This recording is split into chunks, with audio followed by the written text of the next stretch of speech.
सर्वोच्च न्यायालयाचे सरन्यायाधीश बी.आर. गवई यांच्या अध्यक्षतेखालील 3 सदस्यीय कॉलेजियमनं 28 जुलै रोजी मुंबई, दिल्ली, कोलकाता आणि कर्नाटकसह 6 उच्च न्यायालयांमध्ये न्यायाधीशांच्या नियुक्तीसाठी काही वकील आणि न्यायिक अधिकाऱ्यांच्या नावांची शिफारस केली। आरती अरुण साठे यातीलच एक नाव। आता सुप्रीम कोर्टाच्या कॉलेजियमची न्यायाधीश निवडीची पद्धत काय आहे ते आधी पाहूयात। तर कॉलेजियम ही एक अशी सिस्टीम आहे ज्या अंतर्गत सर्वोच्च न्यायालयात आणि उच्च न्यायालयाच्या न्यायाधीश आणि वकिलांची नियुक्ती पदोन्नती केली जाते। याचा निर्णय भारताचे सरन्यायाधीश आणि सर्वोच्च न्यायालयाचे 4 सर्वात वरिष्ठ अधिकाऱ्यांच्या शिष्टमंडळातून घेतला जातो।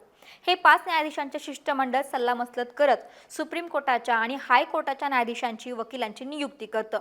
यात त्या संबंधित वकिलाची किंवा न्यायाधीशांचा शिक्षण, अनुभव या सगळ्या गोष्टी तपासल्या जातात, ज्या संविधानामध्ये नमूद आहेत। पण कॉलेजियम सिस्टीम ही संवैधानिक संस्था नाही।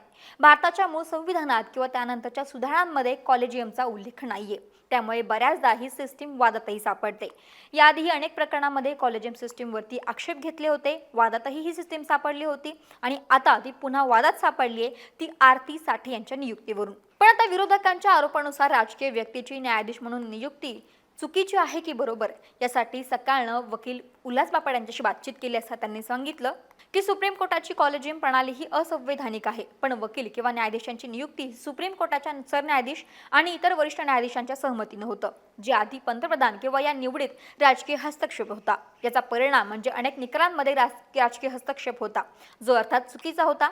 त्यामुळे कॉलेजियम प्रणालीतून न्यायाधीशांची निवड ही संविधानिकपणे बरोबर आहे।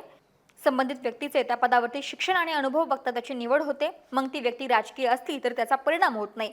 पण राजकीय व्यक्तीची उच्च न्यायालयाचे न्यायाधीश म्हणून नियुक्ती ही नीतिमत्तेने चुकीचा आहे। याचा परिणाम संबंधित पक्षाशी निगडीत प्रकरणांमध्ये होऊ शकतो, असं उल्हास बापट यावेळी म्हणाले।